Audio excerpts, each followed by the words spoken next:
members or I think most of them are games members, but is we have the like kept it open to all. Actually, sorry? we have like kept it open for all. Yeah. That I understood with the people joining in of the group and stuff. Best part is we don't charge anything. Yeah, I think that is a big incentive for students. So who's moderating this? Sotam, right? Gautam Or is moderating. you? Yes, they. Okay. What's the time there in the US right now, Sotam? It's 9:25 a.m. My God, you don't have work? Yes, I have. I'll go a little bit later. Okay. Really nice though. The fact that you're actually doing this cross continent, it's a big deal. No, it's a big achievement, honestly. And I'm really happy that you invited me. It's all right. We should wait, I guess. Let's see. Yes, more and more people are joining. Yeah.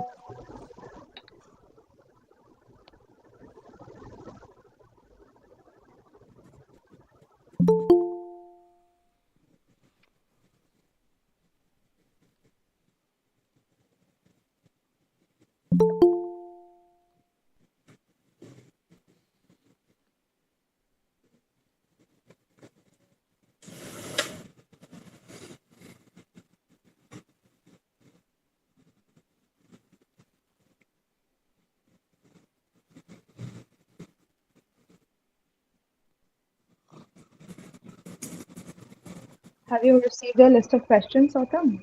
Yes, more or less. Okay, so you have the stuff Hmm. prepared. But it's very difficult to talk without having any leading questions asked. It's all right. Like normal I'm things. clearly audible, right? Because I'm using Hmm. headphones. Yeah, okay. That's fine.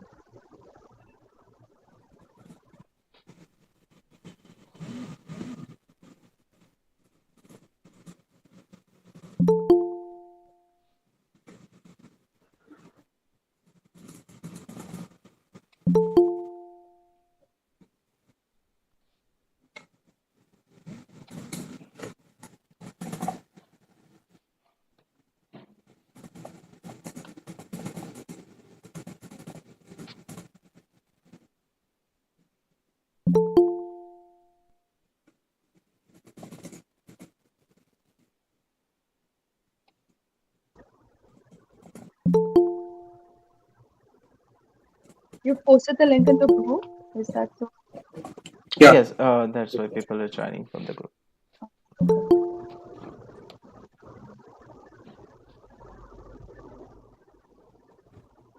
So should I get introduced to the other moderator, the one who is from GIMS? Devankur, sh- introduce yourself to Didi. Yeah. Well, I am Devankur. Like I am the Vice President of External Affairs for this term, and I'll be handling the links and the forms. Right. Okay. And Sautanda is like you can introduce yourself. I know Sotam. Sotam I know from college. I'll start the meeting, then I'll introduce myself. Yeah. You Yeah. can Definitely certainly join us. other people, obviously. Personally, I know him pretty well. Very active member, I'm guessing.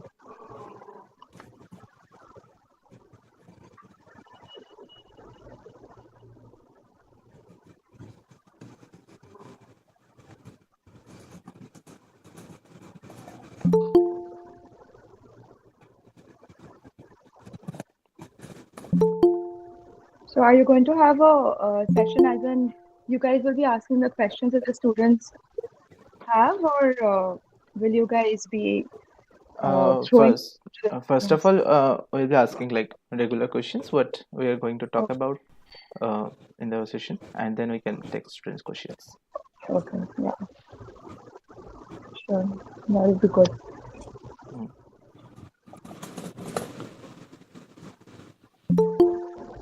Are either of you two interested in obs and gynae?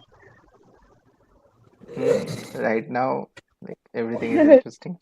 So yes, Both of you are in final year right uh, I'm going already in final year. Devankur is now? in third part one. Yeah. Okay. IENT, Yes. Yeah, Yes. IENT PSM. Do you have FSM also, Devankur? No. yeah, we have Your like schedule we have are four correct. subjects right now. Yeah, yeah, yeah. Is that a good thing? Because it takes the load off second year, I guess. No? Well, Yes. to be honest, we just focused on the two clinical subjects more because we INENT, have some. Yeah, you don't think PSM is important? they are, but well,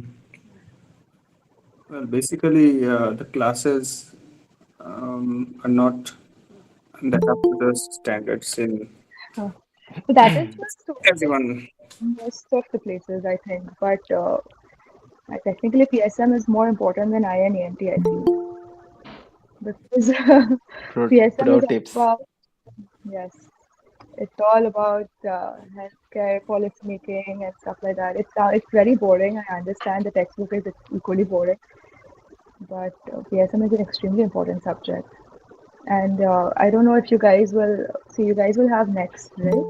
Uh, Most Yeah. probably no. Okay, okay. Most probably they will have Actually, it. Sotanda's batch Yeah. may not have next, but we may be the first. Means my batch might be the first batch to have next. Either way, whether it's next or whether it's NEET, PSM carries a lot of weightage. So, I think we'll yeah, wait for 5 more minutes because people are joining more now. So yeah, sure. yeah. No problem. I will give you random tips. till then. But yeah, PSM is definitely important. Hmm. Don't ignore these.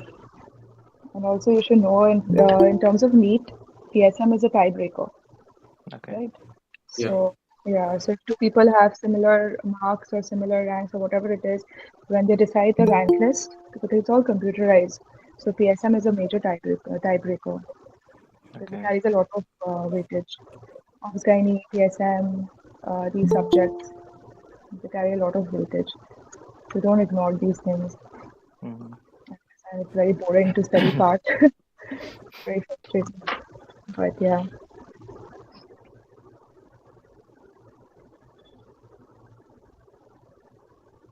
let me know when we should start, and I'll unmute myself. Okay. Sure.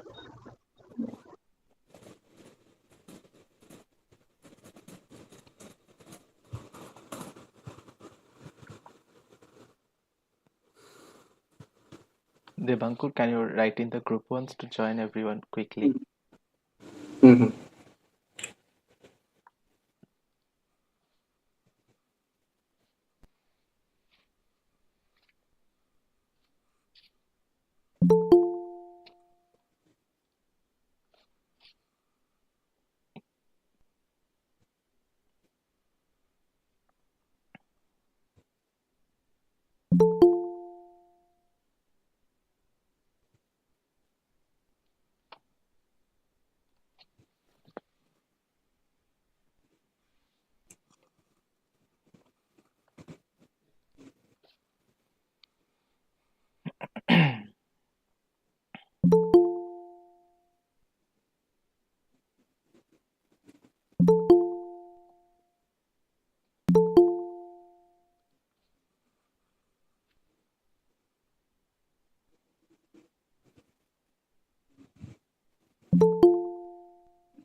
Hello.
Hello. Am I audible? Yes, yes, yes, up and Okay, high. okay. I think I can start the meeting now. Sure. Okay. So first of all, hello, I'm Satam Bhattacharya from 5 PG SSKM Hospital. I'm a final year MBBS student and vice president of GIMS. And today we're going to start our first journey of a new webinar series, which is called Through Their Eyes, where we'll ask the NEET PG participants who are already cracked their NEET PG and doing their PG in some renowned medical colleges. So today, good evening everyone. We'll welcome our guest speaker, Dr. Suparna Biswas, and all of you to our first Through Their Eyes webinar series. As of today, our guest speaker, Dr. Suparna Biswas, now a senior resident in the Department of Obstetrics and Gynecology at IPGMR SSKM Hospital, has completed her PG training from the same hospital and done her MBBS from Burden Medical College. We would like to hear from her, like what was her journey, what was everything regarding the obstacles, her opportunities, everything. So, the welcome you today. I, How was your thoughts about NEET PG in MBBS? Like myths versus reality. How is it? well, good evening, everyone, and thank you for having me and inviting me for this session, especially Sautam. Yeah, so thank you for that question because NEET PG, I think, is a very daunting journey, especially the preparation, right? So I'm audible, right? Yes, I yes, just you wanted are to check. audible. Oh, right. So I finished my internship in 2019 March, and during our time, so we got just 9 months to prepare for NEET PG. I appeared for it in Jan 2020, and then the pandemic hit, and then our counseling got delayed, and then I joined in July 2020. I joined IPGMER SSKM Hospital, Kolkata. So if you're talking about the NEET PG preparation phase, I was sure that I wanted obs and gynae. That for me, I was focused on. I was also a little sidetracked towards psychiatry, but then ultimately because I like a surgical field, so that's why I went for obs and gynae.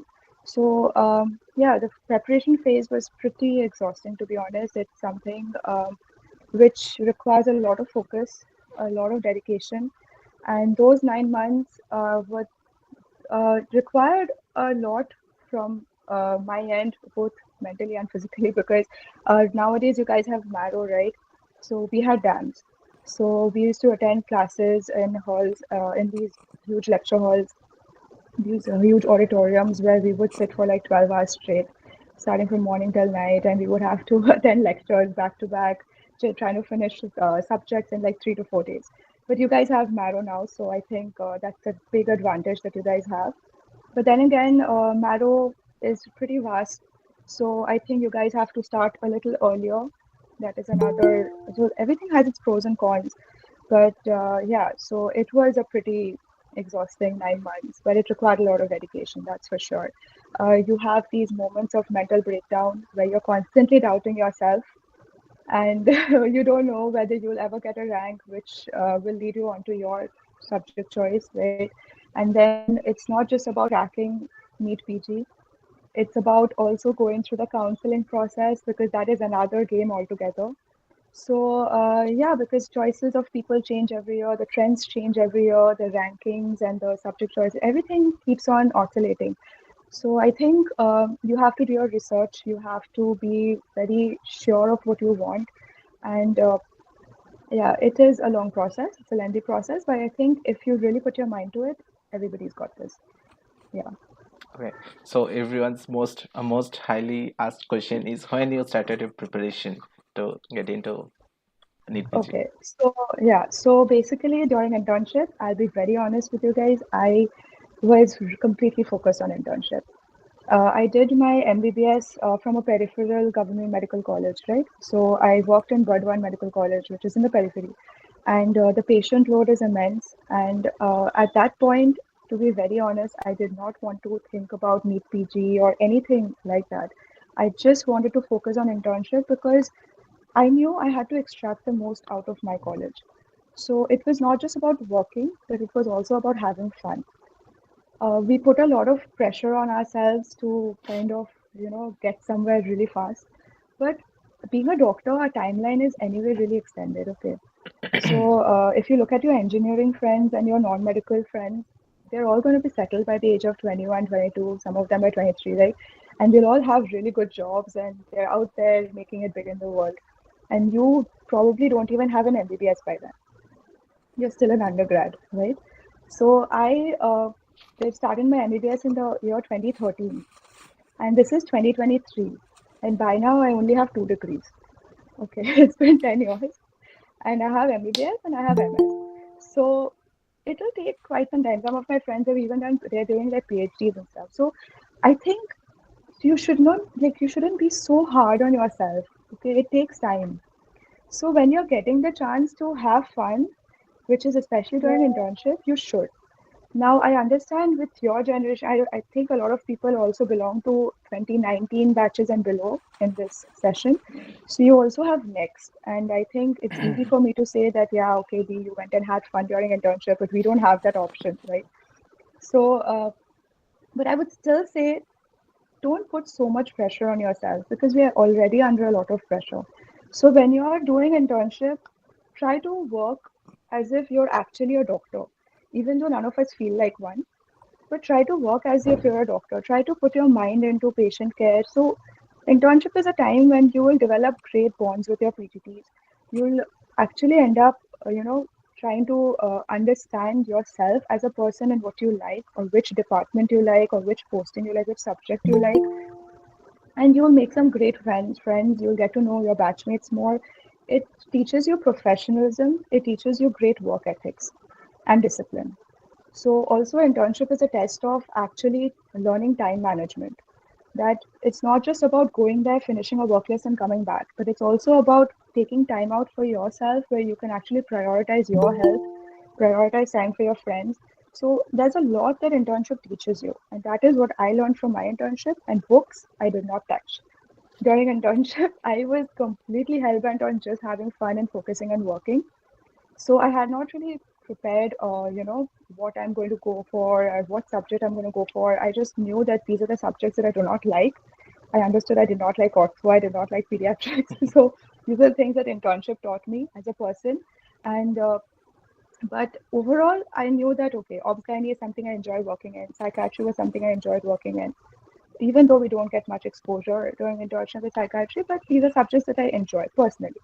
So at the end of internship, which finished in March 23rd, around 2019, uh, around a week later, my dance classes started. So the moment my dance classes started, I knew, okay, I have to be serious now, right? So because everyone around me, you're in such a high pressure environment, you're attending these lecture classes, everyone around me is always discussing MCQs and this and that. People have started since second year, and I had nothing. I had no notes, I had nothing. So naturally, I just had 9 months in hand, starting from April till December, and 5th Jan was my exam. So yeah, so 9 months, and then the exam happened. So yeah, I hope that answers your question. Yes, obviously, we have gone through whatever you said, like we have worked through the whole pace, whole journey you have told. So when did you finalize like you want to do obs-gynae? Like it's not a difficult, it's not an easy decision to make, right? All these subjects. Yes, when did Yeah, you finalize that? yeah, it was definitely not. It was, I knew I liked studying obs and gynae back in final year. It was one of the first subjects I had initially started studying. Like final year, you have four major subjects plus ortho, plus psychiatry, plus dermatology, right? So, so many subjects. And obs and gynae are two completely different subjects, right? So, yeah, I think obs and gynae I always liked in final year. I liked studying it. And this is something I should tell all of you that no matter which subject you go for, irrespective of the work environment or Mm-hmm. whatever toxicity, negativity you've heard from everyone else, please choose a subject which you will enjoy and love studying. Because this is something you have to stick to for the rest of your life. So I just asked myself, I was confused. I was very confused between obsgyny and psychiatry. And I knew I loved studying psychiatry. I absolutely like this was something I could study for hours and hours, even obsgyny. But the thing that kept on going on in my head was work-life balance. I think that is a major thing that kind of stops you from going for Mm-hmm. it. And all the negativity that you hear associated with it. It's going to be toxic. You won't be able to survive residency, and this and that, and all that. And mostly, you'll not have a social life. You won't have any work-life balance. You won't have time for anything. So that is the thing that kept on, pushing me away from it. And I was like, okay, psychiatry gives me a lot of things, but I liked working with my hands. I liked interventional subjects. And the major part that made me stick to it was one, I love studying the subject. I knew that if somebody makes me sit with obs and gynae textbooks for hours and hours, I can actually sit and read more of it and not get bored. Everybody gets bored at one point, definitely. Nobody likes studying for hours, but I enjoyed it. I definitely liked knowing more about the subject. So your thirst for knowledge is what keeps you going. And secondly, because I like working with my hands, interventional procedures, right? So interventional subjects. So that is something that really attracted me. Mm-hmm. And thirdly, I think the patient population. I've always wanted to work with women. I think that is what attracted me, and that is something I understood during internship itself. Uh, I think at that point, I was no matter which subject I was working, which posting I had or whatever, I was always drawn more towards working with women patients in general. I liked listening to their problems and whatever it is. I think that these three things are the ones which really made me to go for obs and gynae. And yeah, Okay, so so yeah. we got a generalized idea, like to choose the subject for NEET PG, we need to explore all of them and find something which Okay. is least bored for us, right? Is it? Yeah, well, Yeah.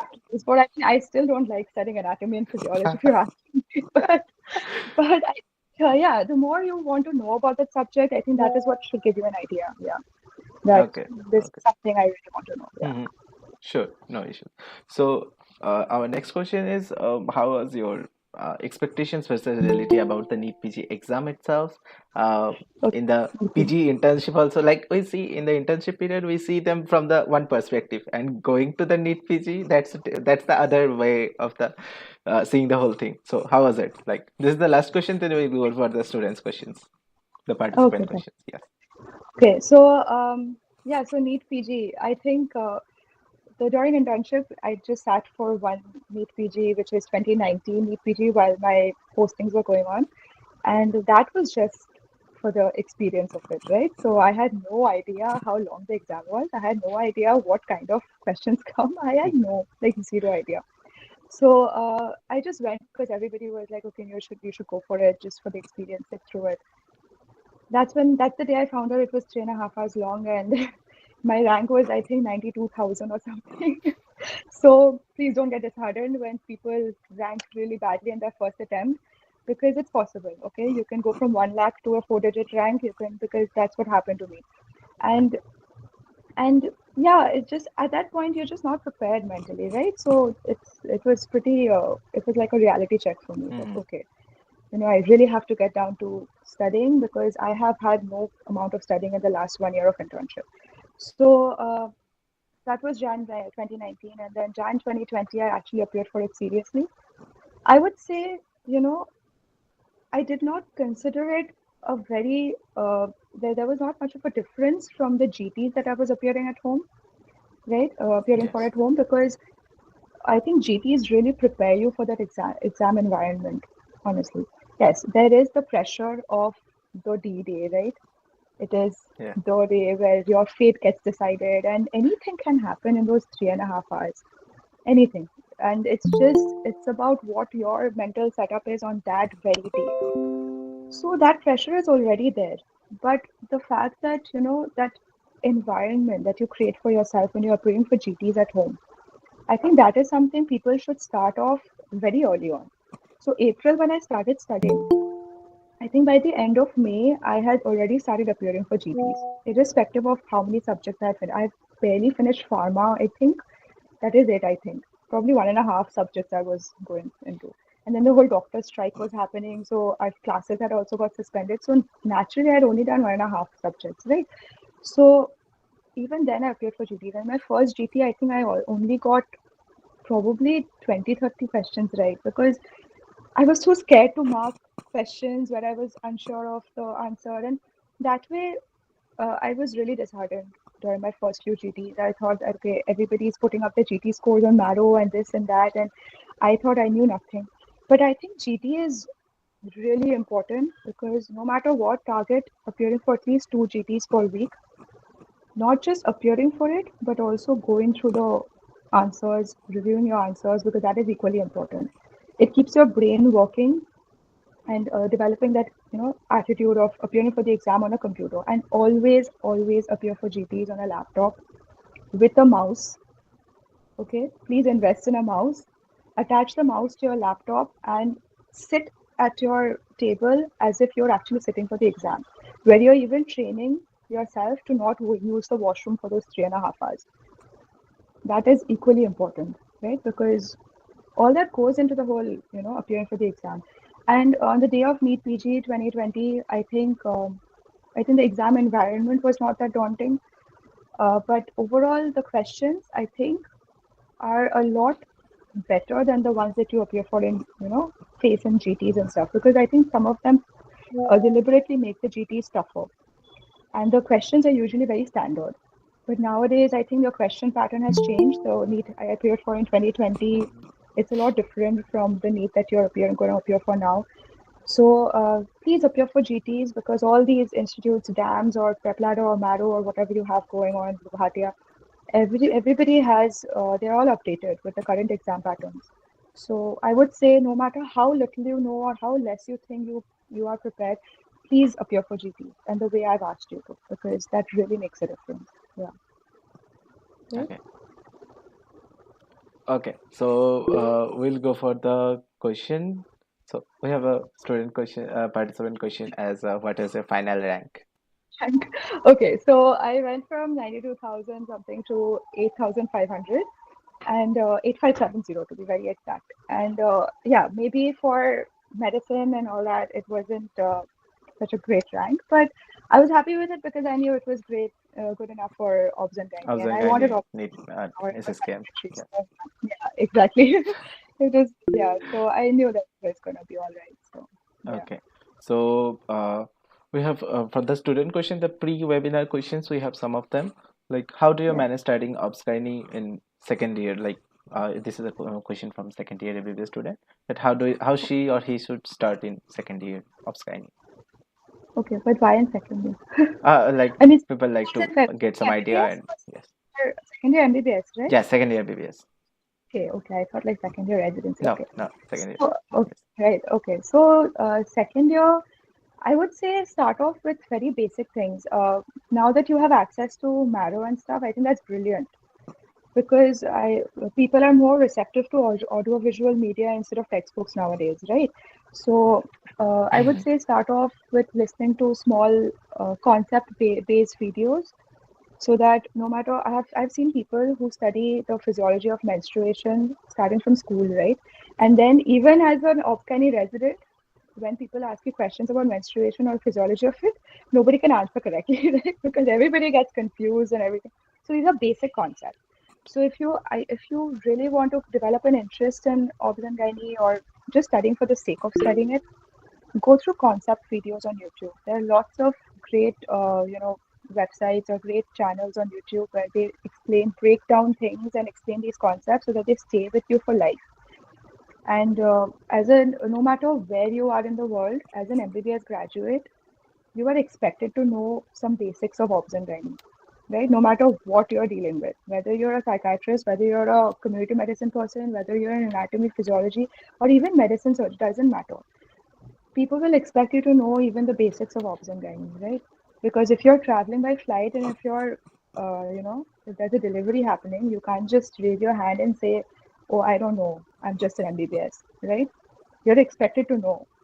Okay, so these are things that you should, just develop as a doctor or as an MBBS graduate, or even definitely as any surgery resident or any resident in any subject. So yeah, so I think basic concept videos on YouTube is a great way to start. That really helps. Yeah, instead of going through textbooks because you don't know where to start from. To be very honest. Okay then. Yeah. So the next question, an interesting one. How are the research opportunities in the field of OBGYN? Research is endless. You can research on anything because it's obs and it's gynae. It's two completely different subjects. People think that obs and gynae only involves, and I'm talking about the, first year, second years of MBBS. People usually have this concept that okay, obstetrics and gynecology only deals with pregnant patients, or it deals with maybe menstrual disorders. That's it. But you're actually dealing with two completely different subjects, which is obstetrics and gynecology. Obstetrics definitely deals with pregnancy, and pregnancy is vast. It deals with all kinds of medical complications. So, obstetrics and gynecology is actually a very good mix of medicine and surgery, right? And it involves all systems. And gynecology, you're dealing with women starting from uh, when they're born till their death, basically till old age.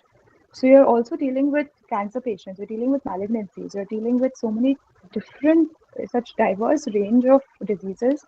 So it's not just limited to only menstrual disorders and stuff like that. It's related to everything involving the reproductive tract of a woman, right?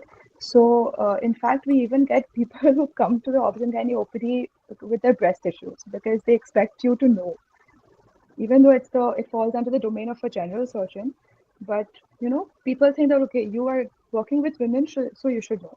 I'm not saying that you should know. I don't know much about the breast, but I'm just saying that as an obs it involves women in general, so it's pretty vast, right? So yeah, I hope that answers your question, right? Because it's a big mix of both obstetrics as well as Yes. gynecology. Yeah.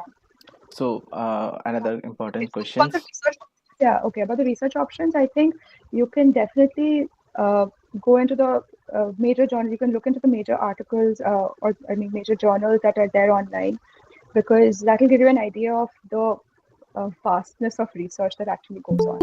There's endless opportunities of research, endless, honestly. So there's always doors if you open it. So yeah. Okay, there is another important question from the participants. Like, what is the future of male doctors in OBGYN? That's a social thing.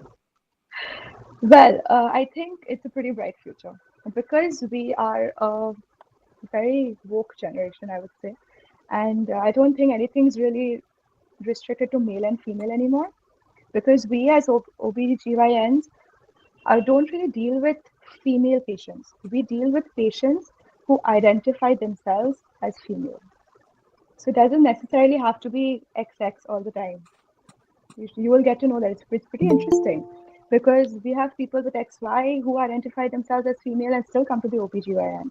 So it's nothing like, male doctors and female doctors anymore because with our generation growing older, I think there won't be such discrimination. There probably was once upon a time, maybe in certain parts of the world or certain parts of India, maybe, but it all depends on where you want to practice, and it all depends on the awareness and stuff like that. So I think that's improving a lot. Mhm. So it's nothing like that. And if a male, uh, you know, male student or whoever wants to pursue OBGYN, I mean, there's endless opportunities in surgery because for some strange reason, if you still want to stick to that social stigma, people have this absurd idea that males are better surgeons than females, which I really don't understand. But so that you'll never be out of practice.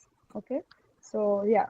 So I hope that answers your question. So yeah, Yes. very controversial things I've said, Yes, but yes, that's a very controversial thing, but it's like many of them ask the same question.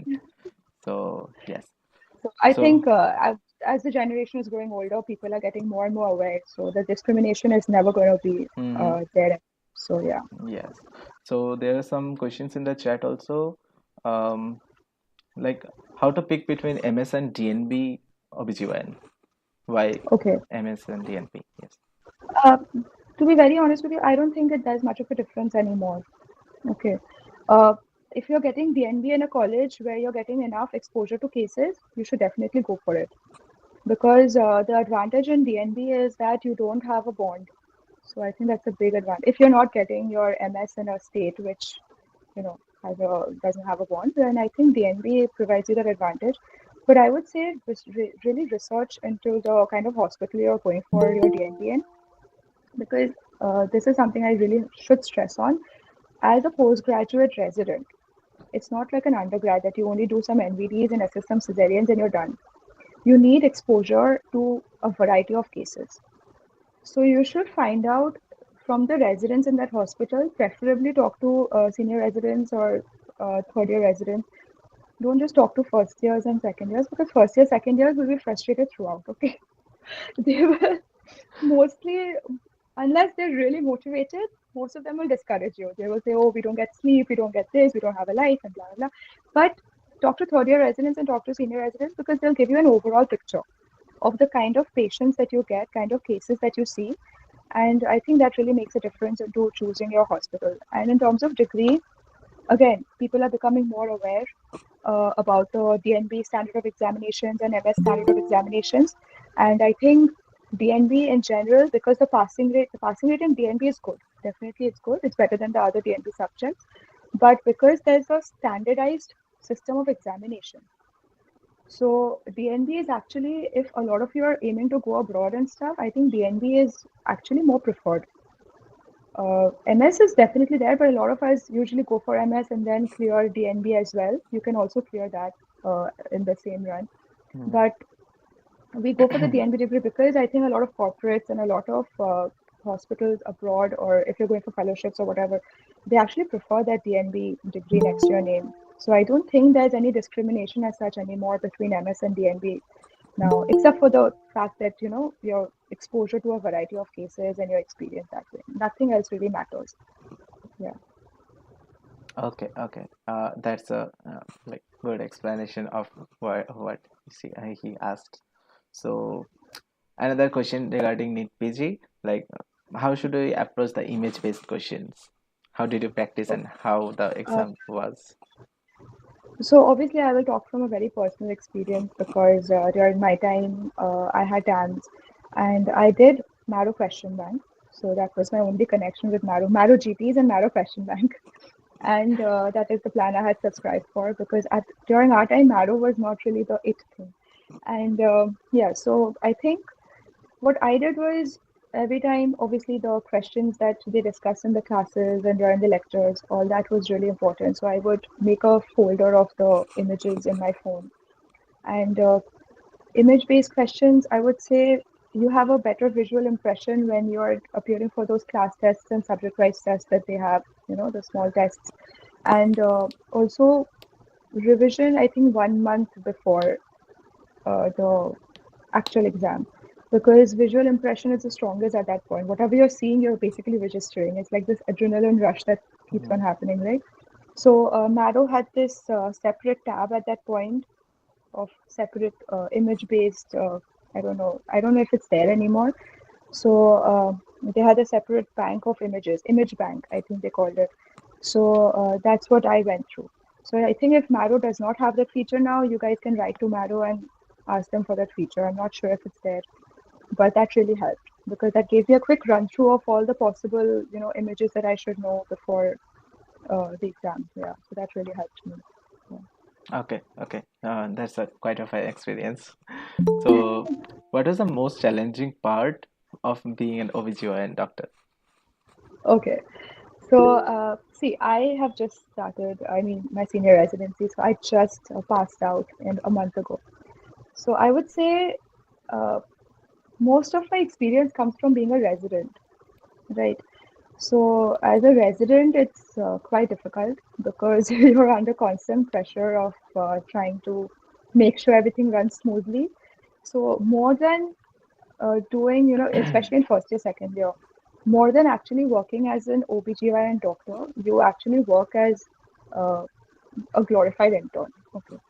Because the only place where you get to make proper decisions is probably during your OPDs and maybe during your admission days, during the emergency, but everything is run through the VS, right? Your visiting surgeon or your unit head or whatever, your bosses. And so there's very little decision making involved in the first year itself. But in second year, third year onwards, you get to have that experience of actually, taking decisions and seeing if it works out.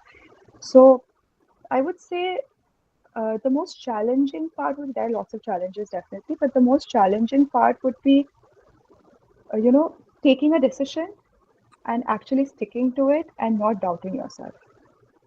I think that's not just related to OB-GYN, but also in general as, being a practitioner. But in OB-GYN, you have to understand you're dealing with two lives at once, right? In most cases, in obstetrics mostly. Because it's a very sensitive subject and it deals with the mother as well as the baby. So, because you're dealing with two lives at once, and sometimes, especially in India, the decision that you take for the woman influences also her family life because her relations with the husband, her family members, her in-laws. So it's a big responsibility. Okay, even when it comes to something as basic as a first year resident trying to counsel the patient for family planning or whatever, it is it's a massive responsibility, right? So I think when you're taking the decision for a patient or choosing a certain treatment or management plan for a patient, actually sticking to it and actually having faith in your decision, I think that was a big learning point for me in second year, third year, because you don't know whether what you've decided is correct or not, whether the patient can actually go into VD, with deliver vaginally or deliver by C-section, or stuff like that. I think that was a big challenge for me as a resident, and even as a practitioner, I think that is a big challenge that you will face. But yeah, so I think that I hope answers your question. But if you ask me as a resident, because you asked me as an OB/GYN practice, right? But if you ask me as a resident, there are lots of challenges. As a resident in any core surgical branch or core clinical branch, it's Yes. exhausting. Yeah. Okay. So now, as the next era is going on, as the next one is the theory, and the next to mainly the practical part. So, how should we approach gynae and ops? How important should I give to it, from your perspective? Okay. So you're asking about the, I mean, how to approach the subject, or Like how to approach the subject for NEET PG, just like next one. We can compare the next one okay, as next NEET PG. Yes. okay, right. So approaching the subject, I would say notes. Make your own notes. Because I'm talking about purely from the preparation point of view, right? So I think making your own notes is very important.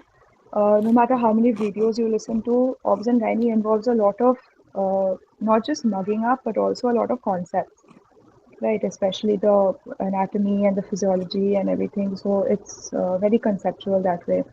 And the drug mechanisms to really understand which drug works where, right? And the best part about obs and gynae is that it actually has very limited amount of drugs. So if you know a few drugs, it usually circulates between those only for a variety of conditions. So I think, but there are also newer treatment, options coming up. So you have to be well versed in those. So please prepare your own notes. Don't just watch videos and forget about it. Your own notes is your own handwritten notes, or add to the marrow notes that you have. That really makes a difference. Creates a good visual impression also. Revise revision. Obs and gynae requires a lot of revision, and also because it has a lot of weightage. So when it comes to for the NEET appearing batches, I would say because it has so much weightage, again, obs and gynae is a tiebreaker. Just like I was telling Sautam a while ago, when two people have similar marks or similar ranks, because they put it down to, I think, 4 decimal places, the marks, right? So even then, if two people have the same rank or the same mark, then obs and gynae is one of the major tiebreakers. So it actually makes a difference to your rank also. So because it's all computerized, the computer is going to look at the obs and gynae marks and place that person first. So I think obs and gynae is something which should not be ignored, not just in terms of like in life in general, but also, you know, from the NEET PG or next point of view. And revision and notes. I think these two are very important. And for you guys, there are certain aspects which you will keep on forgetting, and it's not possible for you to go through all these lengthy videos all over again. So I think those concept videos, I keep reiterating on these concept videos because these really make a difference. Those Yes. small, 5 minute, 2 minute videos, just when on the go. Like if you think, okay, I don't remember menstruation, I don't remember this, I don't remember that, or the physiology of pregnancy, just go through a 2 minute Mhm. small concept video or something like that. That I think really drills those points into your brain. So yeah, and Okay. GTs. These, yeah, GTs are very important. So, Yeah. can MS and DNB be done together from one of the participants? Okay, I don't mean together as in you either pursue an MS or you pursue a DNB, right? So I had just completed my MS. So if I want, I can go for DNB after MS. So that's an advantage I have. So to answer your previous question, whether MS or DNB, from the job point of view, from the a job point of view or research or whatever it is for further studies, you don't need an MS if you have a DNB, but it all I think depends on the individual itself, because I have just completed my MS, so if I want I can also go for the DNB degree, right? But for a DNB candidate, that person cannot go for the MS degree, right? So that's the advantage that you get. I guess I can have MS followed by DNB next to my name. That's it. That's the only advantage. But other than that, no. Okay, so there are some more questions, but we are constrained on time. So I would like to ask, I end on a good note. How do you balance your work and life? So that is the most important after some time. Well, work-life balance. I think it all depends on you because, but when it comes to the residency in general, please don't go into obs-gynae thinking that you will have a lot of free time for yourself. That never happens. It is a very exhausting branch. It requires a lot of physical stamina, requires a lot of mental stamina. So I'm not going to discourage you by saying that you will not have a social life or anything. But in first year, no matter which subject you go into, it will be difficult. Okay, it's all about surviving that one year, and of course your mental health comes first. Of course your health comes first overall. But I think uh, things are improving. People are talking more about toxicity at the workplace, or all that negativity, and people are becoming more aware. So I think please don't get uh, overwhelmed with all the stuff that you hear from people, because it's just the residency part that is difficult. But beyond that, if you really love the subject, I think that's what keeps you motivated. It really keeps you going. And there were good days, there were bad days, more bad days than good days in first year. But I think what really kept me going was my love for the work and my love for the subject. Sometimes you will not understand what's happening. It will take you at least a year to understand or get the hang of the system, right? To actually, initially, you will feel, I don't know anything. I don't know the subject only. I don't know what I'm doing here. Maybe this is not for me. Every day, we've all cried. I think I speak for most residents when I say we've all cried throughout first year. We've all hated our seniors throughout first year. So I think that comes with part of the process. But you should tell yourself that when you become a second year or a third year, you will not be toxic. I think you should promise yourself that. And if you don't let that frustration get to you, it's going to be difficult. I think that also reflects with your relations with your juniors when they come in, and that breaks the toxicity of the workplace, and that gets passed down through generations, and ultimately it just and I think I'm very lucky to say that I'm very happy to say, in fact, that I think that's what happened in our workplace as well. because I don't think anybody is going to call SSKM a toxic place anymore. So I think, yeah, so I think I'm very proud of that because it really made a difference. So if you just get that into your head that, okay, I won't be a toxic person, I think it's not going to come out on your juniors either. So you will have a pretty healthy environment. So don't worry about it. Work-life balance, everything depends on you. It's all about time management, all about your organizational skills.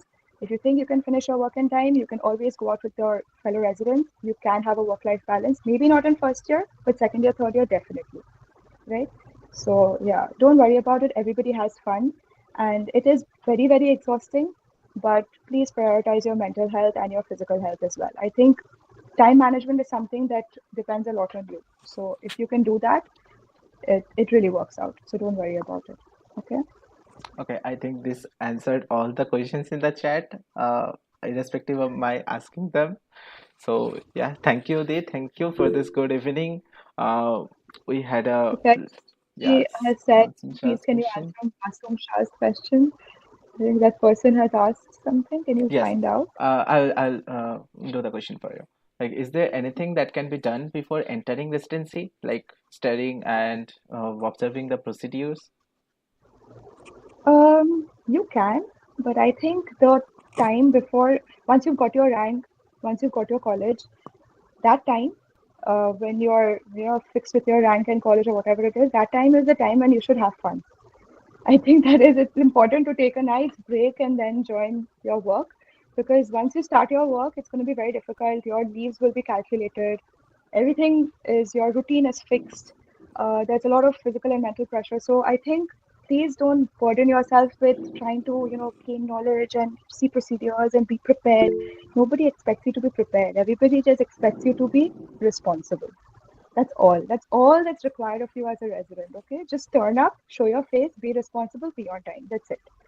Nothing else is required. So please enjoy your time before you join any college. Have fun a little, take a break, spend time with your friends and family, and then enter residency because that's important. Okay, don't put too much pressure on yourself. It's not required. Thank you All so right. much, Dee, for this wonderful evening. We had a lot of fun talking to you. We got a lot of knowledge, I guess. Everyone is thanking in the chat box. So Uh, thank you so you guys much.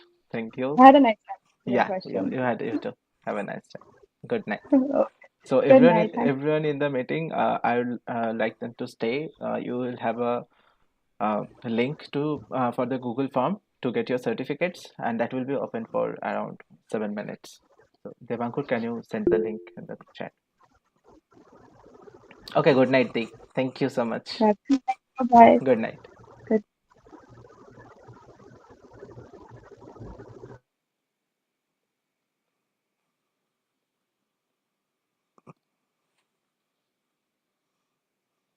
Everyone, fill this form. This will be open for 7 minutes till 10:25. So I mean, at your time,